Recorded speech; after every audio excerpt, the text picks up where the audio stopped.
Delete the cube. Go to Edit and Preference. And search for Tree.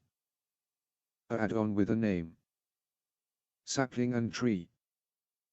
Just enable it. Go to Add and Cure.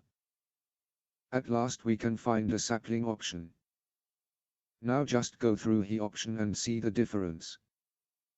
Change the size, number of branch, and all.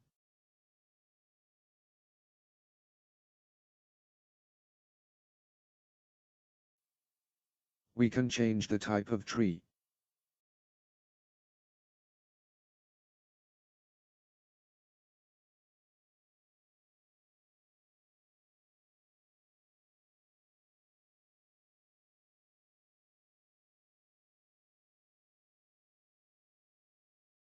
And add leaves too.